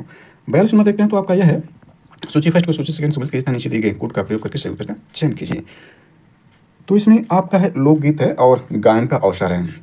अभी देखें जो 22 दिसंबर 2024 को अपर पीटी एग्जाम 2024 आयोजित किया गया था, उसमें नगण्य के बराबर जो यूपी स्पेशल पूछा गया था, जबकि पूर्व की परीक्षाओं में यूपी स्पेशल पूछा जा रहा है। तो आयोग को यूपी स्पेशल देना चाहिए, जैसा कि सिलेबस अकॉर्डिंग उसने दिया है। मेंस में उसने 2 पेपर यूपी स्पेशल बना दिया है। तो जब तक पीटी क्वालिफाई करके कोई मेंस नहीं जाएगा तो कैसे वो जो है यूपी स्पेशल के पेपर को देगा। इसलिए पीटी में अच्छा खासा रखना चाहिए वेटेज पीटी जो है यूपी स्पेशल को। तो यहाँ पर देखें 42 नंबर आपका है, इसमें कह रहा मैचिंग कराना लोकगीत वगैरह इसमें दिया है। तो इसका सही मैचिंग जो है वो आपका यही है। एक मतलब ये हो गया चैती जो होती है यह मौसमी गीत है, जो चैत महीने में यानी जो चैत का महीना है वो मौसमी गीत है, चैती गाई जाती है। और इसके बाद देखें जो कजरी है यह संस्कार गीत है, ये इसका सही हुआ। सॉरी, ये जो आपका है कजरी जो है यह 3 समझते हैं, यानी कजरी जो है विवाह एवं मौसमी गीत है, कजरी यानी 3 इसका हो गया।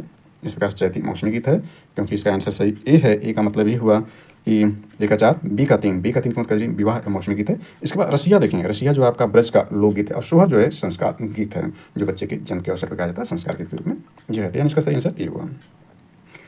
चलिए 43 नंबर देखते हैं। रिजर्व बैंक ऑफ इंडिया के निम्नलिखित गवर्नर विचार करें, उन्हें काल क्रमानुसार व्यवस्थित करें। देखें वर्तमान में 26वें जो अभी आरबीआई गवर्नर नियुक्त किए गए हैं दिसंबर यानी 11 दिसंबर 2024 को संजय मल्होत्रा जी को बनाया गया। इससे पहले 25वें गवर्नर जो थे शक्तिकांत दास जी रिटायर हो गए 10 दिसंबर 2024 को। तो वर्तमान में देखें 26वें गवर्नर नियुक्त हो चुके हैं संजय मल्होत्रा जी। इसमें यह पूछ रहा है कि इनके काल क्रमानुसार व्यवस्थित करना है। ध्यान दें कि डॉक्टर मनमोहन सिंह जिनका देखें 26 दिसंबर 2024 को निधन हो गया। यह आरबीआई के दूसरे ऐसे गवर्नर थे जो भारत के प्रधानमंत्री बने थे। इसके अलावा देखें यह भारत के चौथे वित्त मंत्री थे, वित्त मंत्री भी रह चुके हैं, तो वित्त मंत्री थे जो भारत के प्रधानमंत्री बने।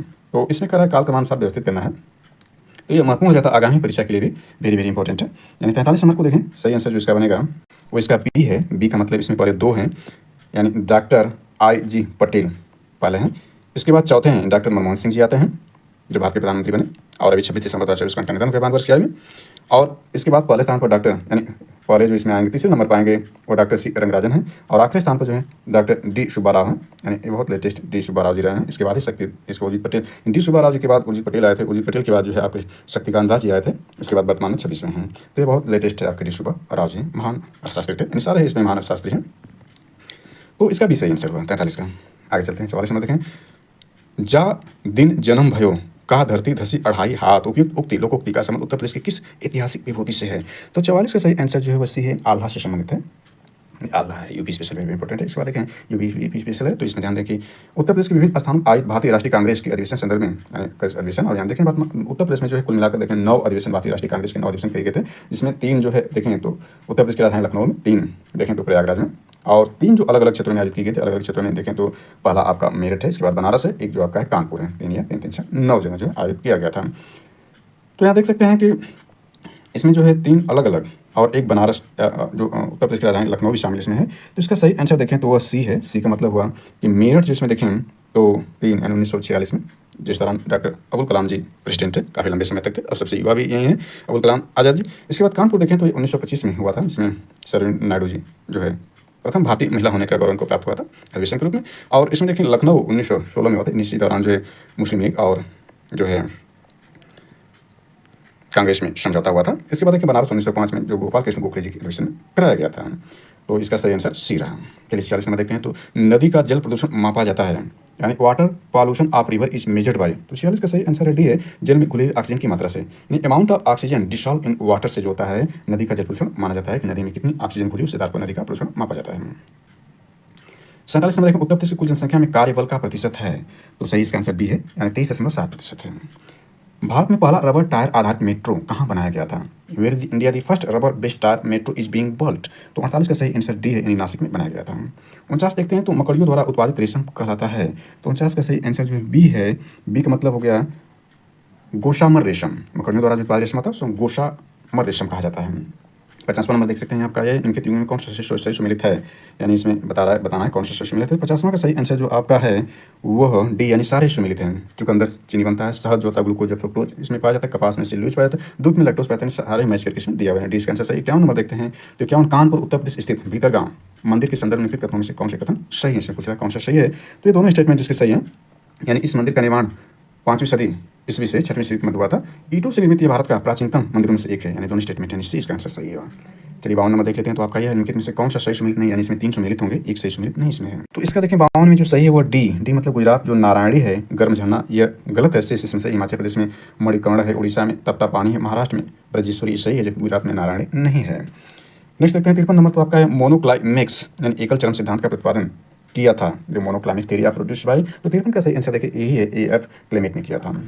53 नंबर देखें तो आपका यह है यूपी स्पेस समिति करंट है, उत्तर प्रदेश डिफेंस कॉरिडोर में निवेश करने के लिए अगस्त 2021 में किस सरकारी उद्यम ने समझौता ज्ञापन पर हस्ताक्षर किया। तो 54 का सही आंसर बी है, हिंदुस्तान डायनेमिक्स लिमिटेड यानी भारत डायनेमिक्स लिमिटेड ने समझौता किया। उस दौरान के लिए करंट अफेयर था, ध्यान देना है। 55 नंबर देखें निम्नलिखित में कौन सही सम्मिलित नहीं है, यानी इसमें एक सम्मिलित नहीं होगा। शेष इसमें जो है, हालांकि देखें 22 दिसंबर 2024 को आयोजित अपर पीटी एग्जाम में भी इस तरह से प्रश्न पूछे थे, कालक्रम व्यवस्थित करने के लिए, ये बहुत महत्वपूर्ण प्रश्न बन जाता है। इसमें सी जो है यह इत्सिंग, ये जो डेट दिया है यह गलत है। शेष इसके सही, यानी फाहियान का सही है, हिंसांग का सही है, अलमसूदी का भी सही है, इत्सिंग का इसमें गलत है। 56 देखते हैं निम्नलिखित में से किसे गुरु नानक ने अपना उत्तराधिकारी घोषित किया था। तो इसमें देखें इसका सही आंसर लाहना है, लाहना को गुरु नानक देव जी ने अपना उत्तराधिकारी घोषित किया था। 57 नंबर आपका है सूची फर्स्ट युद्ध है, और यह वर्ष यहाँ दिया हुआ है किस वर्ष में हुआ था। तो इसका सही आंसर देखें 57 का जो सही आंसर ए है। ए का मतलब यह हुआ, कि ए का 2 यानी द्वितीय आंग्ल मैसूर युद्ध 1780 से 84 के बीच में हुआ था। द्वितीय आंग्ल फ्रांसीसी युद्ध देखें तो यह 1750 से 1754 तक हुआ था। इसके बाद द्वितीय आंग्ल मराठा युद्ध देखें तो 1803 से 1805 तक हुआ था। और द्वितीय आंग्ल अफगान युद्ध देखें तो यह आपका जो है 1780 से 1784 तक हुआ था। ए इसका आंसर सही हुआ। 58 नंबर ये देख सकते हैं निम्नलिखित भारतीय नगरों में मलिन बस्तियों का प्रतिशत 2011 जनगणना के अनुसार से सबसे कम रहा है। तो 58 का सही आंसर देखें तो इसमें जो सही आंसर है ये है, अहमदाबाद में है। ध्यान दें कि भी आज़ादी के बाद जो है, जो 2011 की जनगणना कराई गई थी 7 में थी। आज़ादी से पूर्व देखें तो 8 जनगणना हो चुकी थी, यानी कुल 18 यानी 15 जनगणना हो चुकी है भारत में वर्तमान में। 2021 में जो 16वीं जनगणना होनी थी वो कोविड-19 के कारण स्थगित है। हालांकि इस साल 2025 में जनगणना कराए जाने के डिजिटल माध्यम से जो घोषणा हो चुकी है, और उसका प्रकाशन 2024 में होने की संभावना है। तो देखें जनगणना जो है सर्वप्रथम 1872 में लॉर्ड मेयो कार्यकाल में होती है। नियमित जनगणना 1881 में लॉर्ड रिपन के कार्यकाल में शुरू हुई थी। हालांकि इस पर चर्चा करेंगे, ज़्यादा विस्तार हो जाएगा। तो इसके आंसर के हिसाब से पहला आंसर सही हुआ, यानी अहमदाबाद में। 59 नंबर देखें तो रीजनिंग समझिए, नीचे दिए गए शब्दों को शब्दकोश के अनुसार व्यवस्थित कीजिए था उस शब्द को क्या, जिसमें शब्दकोश से ठीक दूसरे स्थान पर आएगा, जो शब्दकोश में ठीक दूसरे स्थान पर आएगा। तो 59 का सही आंसर जो आपका है, सही आंसर देखें तो आपका कंक्लूजन है, यानी ये आपका सही है। सॉरी, इसमें जो है कंसंट्रेट पहले स्थान पर आएगा, दूसरा स्थान पर एक कंक्लूजन आएगा, यानी सही आंसर इसका बी रहा। 60वां प्रश्न देखते हैं भारतीय नीति आयोग द्वारा प्रकाशित यानी SDG India index and dashboard 2020-21 के अनुसार निम्नलिखित में कौन सा राज्य सतत विकास लक्ष्यों सम्मिलित अपनी प्रदर्शन में शीर्ष 10 राज्यों में सम्मिलित नहीं है, यानी टॉप 10 में कौन सा शामिल नहीं है इन दिए गए विकल्पों में से। तो 60वें का सही आंसर जो है वो पंजाब है, पंजाब शामिल है, जबकि सिक्किम, उत्तराखंड, गोवा शामिल है टॉप 10 में। 61 नंबर देखें काशी लालिमा निम्नलिखित में से किस फसल की प्रजाति है। तो भिंडी की, यानी 20 का सही आंसर है। इसके बाद ये देखें तो रीजनिंग संबंधी निम्नलिखित आकृतियों में लुप्त संख्या ज्ञात कीजिए। इसका सही आंसर देखें तो आपका डी होगा, डी मतलब 6। इसको बहुत आसानी से लगाया जा सकता है, बहुत सिंपल प्रश्न है, यानी इसमें कुछ करना नहीं है। सीधे सीधे इसको ऊपर वाले 2 अंकों को जोड़ देना, 5 4 9 हो जाएगा, फिर 2 को गुणा कर देना 2 18, फिर इसको जोड़ देना 6 3 9 9 के लिए 27 हो जाएगा। इसको जोड़ने के बाद 4 16 और 16 6 का 96 होता है, तो 6 इसका हो जाएगा आंसर। चलिए 63 नंबर देखें तो भारत निम्नलिखित में से किसी एक जैव विविधता हॉटस्पॉट यानी which of the following is considered A hotspot biodiversity of India. तो 63 का सही आंसर देखें तो ये बी है, बी का मतलब पश्चिमी घाट, वेस्टर्न घाट को कहा जाता है, जैव विविधता हॉटस्पॉट में माना जाता है। दिए गए विकल्पों में पश्चिमी घाट सही है। इसके बाद 64 नंबर देखें तो आपका यह है हाइड्रोजन सल्फाइड प्रदूषक का मुख्य स्रोत है। तो 64 का सही आंसर ए, यानी सटे वनस्पति एवं पशु पदार्थ जो है हाइड्रोजन सल्फाइड के जो है प्रदूषक का मुख्य स्रोत माने जाते हैं। भाषा देखें तो 1993 में कौन सी भाषा 8वीं अनुसूची में सम्मिलित नहीं की गई थी। तो इसमें संथाली जो है वो 1993 में जो है वो 8 यानी 8वीं सूची में शामिल नहीं की गई। देखिए वर्तमान में जो 8वीं सूची में 22 भाषाएं हैं, तो उसमें जो 1993 में शामिल की गई थी वो संथाली शामिल नहीं की गई थी। इसमें मैथिली, बोडो और डोगरो शामिल की गई थी। और यानी ये जो आपका था देखें तो 71वां संविधान संशोधन के द्वारा जो है 1992 में ये भाषाएं जोड़ी गई थी। इसके बाद देखें 92वां संविधान संशोधन 2003 के द्वारा जो है इसमें जो है 4 भाषाएं और जोड़ी गई, यानी उस दौरान 18 थी, तो इसके बाद ये 22 होंगी वर्तमान में। तो इसमें जो 92वें संविधान संशोधन 2003 द्वारा जो इसमें 4 भाषाएं जोड़ी गई, उसमें से बोडो, डोगरी, मैथिली और संथाली जोड़ी गई थी। और ध्यान दें कि मूल रूप से जो है 8वीं सूची में 14 भाषाएं थी, जो वर्तमान में 22 हो चुकी हैं, 8 वृद्धि हो चुकी है। 66 नंबर देखें तो यहाँ पंचवर्षीय योजनाएं और प्रयुक्त विकास मॉडल इसमें मैच कराना है। तो 66 का सही आंसर देखें तो वह बी है। बी का मतलब ये हुआ कि प्रथम पंचवर्षीय योजना जो मॉडल आधारित थी वो हेरोल्ड डोमर मॉडल पर आधारित थी, द्वितीय पंचवर्षीय योजना महाबोधि मॉडल पर आधारित थी, और तृतीय चतुर्थ योजना देखें तो एस चक्रवर्ती मॉडल पर आधारित थी, और चतुर्थ जो देखें तो अशोक रुद्र मॉडल पर आधारित थी। इन सही आंसर इसका देखा जाए तो आपका जो है बी रहा है। 67 नंबर देखें यहाँ भी मैचिंग कराना है, संसद को भी मैच कराना है। तो इसमें देखें खनिज है और उद्योग जिसमें बड़े पैमाने पर उपयोग किया जाता है इन सबों का। तो सही आंसर इसका ए है। ए का मतलब है कि सारे ही मैच करके दिए हुए हैं। 67 में सारे मैच, यानी चूना पत्थर, सीमेंट, कापर यानी तांबा बिजली का सामान में, बॉक्साइट हवाई जहाज निर्माण, मैग्नीज इस्पात में प्रयोग किया जाता है। ये सारे ही मैच हैं, 1 2 3 4 इसके सही हैं। 67 के। 68 नंबर देखें तो 68 आपका यह है, यानी ये देखें तो आपका स्टैटिक्स यानी सांख्यिकी है। निम्नलिखित अंकों में ऐसे कितने 3 हैं जिनके ठीक पहले न तो 6 और न ही ठीक बाद 9 है। ये आपका साधारण रीजनिंग है, स्टैटिक्स नहीं बल्कि रीजनिंग है। इसका सही आंसर जो आपका है वो सी है। सी का मतलब 2 इसमें है, इसको देखा जा सकता है इस प्रश्न में। देखते हैं 69 नंबर देखें तो आपका निम्नलिखित में कौन सा सही सम्मिलित नहीं है इसमें, यानी जो है देखें एक सही सम्मिलित नहीं, जब 3 इसमें सम्मिलित होंगे। तो 69 का सही आंसर देखें तो डी, जो यानी भाषा जो है थाईलैंड संबंधित नहीं है। जैसे इसमें डेनिश देखें, डेनमार्क से, डच, नीदरलैंड से, मंदारिन चीन से संबंधित है। भाषा थाईलैंड से संबंधित नहीं है, यानी इसमें जो गलत हुआ वो डी है। 70 नंबर देखें तो आपका निम्नलिखित में कौन सी नदी उत्तर प्रदेश राज्य से प्रभावित नहीं होती है, यानी इसमें एक नदी उत्तर प्रदेश प्रभावित नहीं होगी, शेष इसमें 3 उत्तर प्रदेश प्रभावित होंगी। तो इसमें गंडक नदी है। गंडक नदी जो उत्तर प्रदेश प्रभावित नहीं होती, जबकि सो नदी, हिंडन नदी और शारदा नदी उत्तर प्रदेश से प्रभावित होती हैं। गंडक नदी देखें तो बिहार में प्रभावित होती है। इसके बाद देखें 71 नंबर निम्नलिखित संख्या क्रम में एक गलत संख्या दी गई है 71 में, यानी गलत संख्या चूज करना है कि 71 में कौन सा गलत है। तो सही इसका 168, यानी 168 इसमें गलत है, शेष इसमें क्रम से व्यवस्थित है। 72 नंबर देखें तो यह आपका है विद्युत जिस प्रकार तार संबंधित उस प्रकार पानी संबंधित है, यानी इसमें यह है कि electricity is related to wire in the same way the water related to, यानी पानी संबंधित उस प्रकार से पानी किससे संबंधित हो जाएगा तो पाइप से संबंधित, यानी पाइप से संबंधित है। यानी विद्युत किसमें बहती तार में बहता है, उसी प्रकार से पानी किसमें पाइप में बहती है। 73 नंबर देख लेते हैं तो आपका निम्नलिखित में कौन सा सही सम्मिलित नहीं, यानी एक इसमें सही सम्मिलित नहीं होगा, शेष इसमें 3 सही सम्मिलित होंगे। 73 में जो है पहला सही सम्मिलित नहीं, प्राथमिक ऊर्जा ज्वरी शक्ति प्राथमिक ऊर्जा नहीं है, जबकि शेष इसमें सही 3 सही वाणिज्यिक ऊर्जा में तेल और गैस शामिल है, गैर वाणिज्यिक ऊर्जा में जानवरों का गोबर है, गैर पारंपरिक ऊर्जा में सौर ऊर्जा ऊर्जा है, यानी प्राथमिक ऊर्जा ज्वरी शक्ति नहीं है। यह भी आपका जो है गैर पारंपरिक ऊर्जा में ही ज्वरी शक्ति आती है। इस प्रकार से सही से इसका ई हुआ। 74 नंबर देखें तो यह है भारतीय रेलवे के संदर्भ में कथनों में से कौन से कथन सही है, यानी विकल्प 74 दिया है, इसमें सही बताएं। तो सही इसमें दोनों ही है। इसके दोनों सही होने का मतलब ये हुआ कि 2023 तक 100% विद्युतीकरण लक्ष्य प्राप्त करना है भारतीय रेलवे का, 2030 तक शून्य कार्बन उत्सर्जन नेटवर्क स्थापित करना है, दोनों ही सही है। 75 नंबर देखें तो मुगल बादशाह द्वारा नियुक्त बंगाल का अंतिम सूबेदार कौन था। तो 75 का सही आंसर जो देखा जाए तो यही है, यानी मुर्शिद कुली खां जो था वह बंगाल का अंतिम सूबेदार था मुगल सम्राट द्वारा नियुक्त। 76 नंबर देखें यूपी स्पेशल है, उत्तर प्रदेश की सांस्कृतिक विरासत संदर्भ में कथनों में कौन से कथन सही है। तो 76 का सही आंसर देखें तो केवल एक सही है। एक का मतलब इस प्रदेश की अनेक उत्कलित पुरास्थलों में से वैश्विक संदर्भ में कृषि की प्राचीनतम प्रमाण प्राप्त हुए हैं, सही है। प्राचीनतम प्राप्त कृषि अन्न जौ और धान प्राप्त हैं, यानी दूसरा इसका स्टेटमेंट गलत है, यानी प्राचीनतम प्राप्त कृषि अन्न जौ और धान लिख दिया है, गलत हो गया, यानी पहला सही 76 का पहला सही हुआ। 77 नंबर देखते हैं यूपी स्पेशल ये भी उत्तर प्रदेश के कथनों में कौन सा कथन सही है। तो इसमें सही पूछ रहा है कौन सा सही है, तो इसमें 1 और 2 सही है, यानी डी इसका सही हो जाएगा। 1 और 2 सही है। 1 और 2 सही होने का मतलब भारत में गन्ने का उत्पादन का सबसे बड़ा हब है उत्तर प्रदेश, सही है, जबकि चीनी में दूसरे स्थान पर है। भारत का उच्चतम दूध उत्पादक देश उत्तर प्रदेश, भी सही है। भारत में चावल का सबसे बड़ा उत्पादक वेस्ट बंगाल है, भारत दूसरे स्थान पर है, सॉरी उत्तर प्रदेश दूसरे स्थान पर है। भारत के दूसरे स्थान पर, पहले स्थान पर चाइना है चावल के उत्पादन में। तो ये दोनों यानी पहला दूसरा सही है उत्तर प्रदेश संदर्भ में। 78 नंबर देखते हैं तो यह निम्नलिखित में से किस शहर को जून 2021 में घोषित इंडिया स्मार्ट सिटी अवार्ड 2020 की सामाजिक श्रेणी पहलू में विजेता घोषित किया गया है। तो 78 का सही आंसर जो देखें तो वह आपका ए है, तिरुपति को घोषित किया गया। उस दौरान 2020 के लिए अवार्ड दिया गया था। वर्तमान में यह बदलता रहता है अवार्ड के हिसाब से, तो इसको अपडेट करके करंट अफेयर्स में अपडेट किया गया, वहाँ से आप देख सकते हैं इसको। 79 निम्नलिखित में से कौन शहर में सही सम्मिलित नहीं, यानी इसमें एक सही सम्मिलित नहीं होगा, शेष इसमें सम्मिलित है। सही सम्मिलित नहीं वो बी है, यानी डोमिनिका की राजधानी सेंटो डोमिनो नहीं, ये गलत है, जबकि एंटीगुआ और बर्मुडा की राजधानी सेंट जॉन्स है, अल सल्वाडोर की राजधानी सैन सल्वाडोर है, बहामास की राजधानी नसाउ, 3 में सही, 20 में गलत हुआ है। 80 नंबर देख सकते हैं निम्नलिखित में से किस द्वीप को वादे की भूमि के रूप में जाना जाता है। तो 6 सही आंसर जो है मिंडा नाउ, यानी डी सही है। नेक्स्ट देखते हैं 81 नंबर, जल्दी इस प्रश्न को देख लेते हैं। तो इसमें भारतवर्ष के अधिनियमों के नाम और वर्ष दिए गए हैं, इसमें मैच कराना है। तो 81 का सही आंसर देखें तो 81 का सही आंसर इसमें डी है। डी का मतलब ये सारे मैच करके दिए हुए हैं, यानी पहले से ही इसमें मैच है। यानी वन संरक्षण अधिनियम 1980 का सही है, पर्यावरण संरक्षण अधिनियम 1986 सही है, वायु प्रदूषण निवारण नियंत्रण 1981 सही है, जल प्रदूषण नियंत्रण अधिनियम 1974 सही है, यानी सारे मैच करा दिए, डी इसका आंसर सही हुआ। 82 नंबर देखें तो संविधान संबंधित है, भारतीय संविधान किस अनुच्छेद के अंतर्गत अंतर्राष्ट्रीय समझौतों को प्रभावी बनाने हेतु संसद राज्य सूची के विषय पर कानून बना सकती है। तो 82 का सही आंसर जो आपका है देखें तो वो डी है, यानी 253, यानी अनुच्छेद 253 के तहत जो है वो संसद राज्य सूची के विषय पर कानून बना सकती है, किसके लिए, अंतर्राष्ट्रीय समझौतों को प्रभावी बनाने के लिए। 83 देखें आरबीआई के पूर्व गवर्नर बिमल जलान की निम्नलिखित में से कौन सी पुस्तक जुलाई 2021 में प्रकाशित की गई थी। तो 83 का सही आंसर जो है आपका है द इंडिया स्टोरी, 17 जुलाई 2021 को प्रकाशित की गई थी द इंडिया स्टोरी, जो कि आरबीआई के पूर्व गवर्नर बिमल जलान की बुक है। 84 देखें तमरिया जनजाति भारत के निम्नलिखित किस राज्य में पाई जाती है। तो 84 का सही आंसर देखें तो झारखंड में ये जो है तमरिया जनजाति पाई जाती है। 85 ब्रिटिश उपनिवेशवाद के विरुद्ध भोजपुरी में लोकप्रिय कविता फिरंगिया लिखने वाले कवि का नाम क्या है। तो 85 का सही आंसर देखें तो आपका जो है वो मनोरंजन है। ब्रिटिश उपनिवेशवाद के विरुद्ध भोजपुरी में लोकप्रिय कविता फिरंगिया लिखने वाले कवि का नाम क्या है, उस कवि का नाम ही मनोरंजन है, मनोरंजन नाम के कवि थे, ध्यान रखना है इसको। 86 नंबर देखें जिबूती आचार संहिता संबंधित है। तो 86 का सही आंसर जो है बी है, यानी समुद्री डकैतों के विरुद्ध अंतर्राष्ट्रीय समूह जो है जिबूती आचार संहिता, जिबूती कोड ऑफ कंडक्ट, या देखें international maritime grouping against piracy से संबंधित है। 87 देखें तो आपका है नाइजर, यानी राम तिल की फसल, एक तेल की फसल है, इसके बीजों में तेल की मात्रा कितनी प्रतिशत पाई जाती है? तो 87 का सही आंसर डी है, यानी 37 से 47% पाई जाती है। निम्नलिखित समूह में से कौन सा शीर्ष 3 से भिन्न है? तो शीर्ष 3 से इसमें भिन्न पूछ रहा है, तो इसमें सही देखें दिशा भिन्न है, शीर्ष 3 से दिशा भिन्न है, यानी कंपास, सुई और चुंबक एक जैसे हैं लेकिन दिशा डायरेक्शन इसमें डिफरेंट है। 89 देखें तो निम्नलिखित में से भिन्न चुनिए।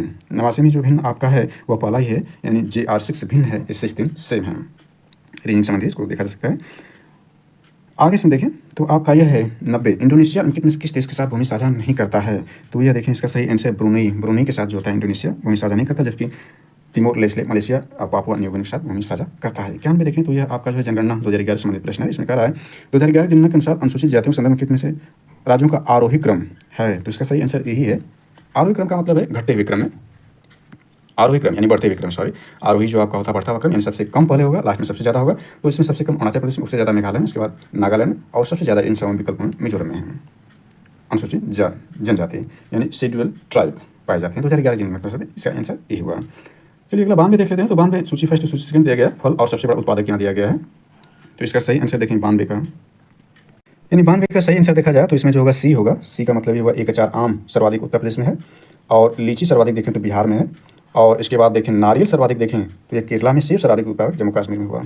93 देखें निम्नलिखित में से किस वर्ष प्रयागराज उत्तर प्रदेश के किले पर अंग्रेजों का अधिकार स्थापित हो गया था? तो 93 का सही आंसर देखें तो यानी डी है, 1797 में जो है प्रयागराज उत्तर प्रदेश में जो किला है वहाँ पर अंग्रेजों का अधिकार स्थापित हो गया, जो कि अकबर का किला है संगम तट पर। यहीं पर देखें तो 13 जनवरी 2025 से लेकर 26 फरवरी 2025 तक, यानी महाशिवरात्रि तक यहाँ महाकुंभ का आयोजन किया जा रहा है उत्तर प्रदेश के प्रयागराज में। वहीं पर जो है यह किला है अकबर का किला है, जो 1797 में अंग्रेजों ने इस पर अधिकार लिया था।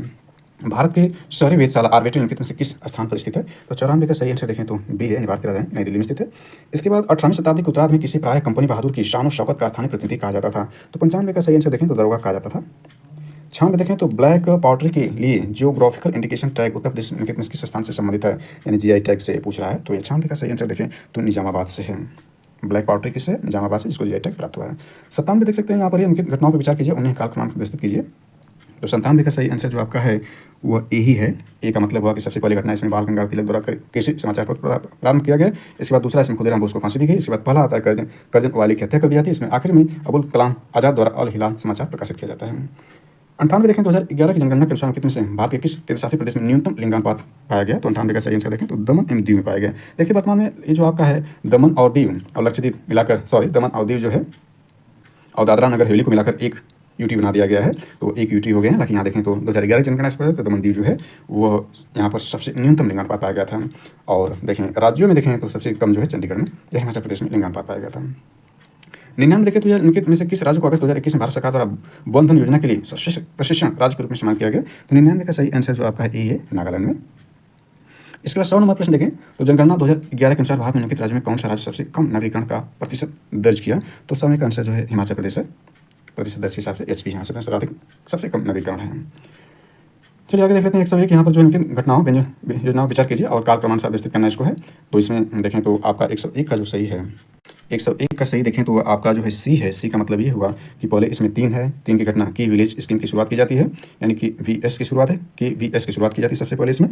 इसके बाद देखें तो आपका है 1 यानी सामुदायिक विकास कार्यक्रम की शुरुआत की जाती है, CDP की शुरुआत इसमें की जाती है। फिर इसके बाद देखें दूसरा है प्रजातांत्रिक विकेंद्रीकरण की संस्कृति जाती है। लास्ट में जिला ग्राम विकास अभिकरण यानी DRDA की जिला स्तर पर स्थापना की जाती है। 102 देखें तो पौधों में बूटी लगाने का कार्य किस उद्देश्य की पूर्ति हेतु किया जाता है? तो 102 का जो सही आंसर है वो बी है, यानी वानस्पतिक प्रसारण के लिए जो होता है पौधों में बूटी लगाने का कार्य किया जाता है। 103 निम्नलिखित में से कौन एक पोलिनेशिया द्वीप समूह का भाग नहीं है? तो 103 का सही आंसर जो है वो डी है, तिनिअन जो है यह पोलिनेशिया द्वीप समूह का भाग नहीं, शेष इसमें 3 जो इसी के भाग है, डी इसका भाग नहीं है। 104 फोर्ट विलियम कॉलेज कलकत्ता के संदर्भ में कौन से कथन सत्य हैं? तो 104 में देखें तो इसमें जो केवल 2 सत्य है, 2 का मतलब पहला गलत है। इसकी स्थापना 10 जून 1800 कोलकाता में फोर्ट विलियम का कॉम्प्लेक्स में थी, गलत है। इसकी स्थापना का मुख्य उद्देश्य ब्रिटिश अधिकारियों को भारतीय भाषाओं की शिक्षा देना था, यानी दूसरा सही है इसमें। इसके बाद 105 देखें निम्नलिखित में कौन सा लौह इस्पात संयंत्र नदी तट पर स्थित नहीं है? तो 105 का जो सही है वह भिलाई ही है, यानी भिलाई जो है यह लौह इस्पात संयंत्र नदी तट पर स्थित नहीं है। इसमें देखें स्थित है बोकारो जो है, बोकारो और दामोदर नदियों के संगम बोकारो। जमशेदपुर देखें तो उत्तरी सिरे पर है और भद्रावती नदी पर है, यानी जमशेदपुर उत्तरी सिरे पर स्वर्ण रेखा तथा स्वर्ण रेखा पर है जमशेदपुर, भद्रावती नदी पर। बोकारो जो है बोकारो और दामोदर नदी पर है। भिलाई जो है नदी तट पर नहीं है। 106 देखें, निम्नलिखित खाद्य पदार्थों में कौन सा सभी आवश्यक अमीनो अम्लों का सर्वोत्तम स्रोत है, जिसमें अंडा है यानी एग है। 107वां देखें, तो यहाँ पर अवकथन और कारण दिया गया है, तो इसमें जो सही है, सही ए सही है, आर गलत है। ए सही का मतलब रवीन्द्रनाथ टैगोर नाटुर की उपाधि त्याग दी थी, सही है। तो ये असहयोग आंदोलन में भाग लेना चाहते थे, नहीं गलत है। यानी इस हिसाब से देखें तो इसका सी आंसर सही हो जाएगा। 108वां देख लेते हैं। 108वां यह है, निम्न कौन सा एक सही सम्मिलित नहीं है, 3 इसमें सम्मिलित है, एक सही सम्मिलित नहीं है। जिसका सही आंसर जो आपका है वह यही है, यानी भैंस जो है भदावरी नस्ल, ये गलत है। शेष इसमें जो है वो सही मिलान है। तो 140 प्रश्नों में जो 108 को हमने देख लिया, शेष इसके जो 32 प्रश्न है वीडियो के नेक्स्ट पार्ट में कवर की जाएगी। Thanks for watching this.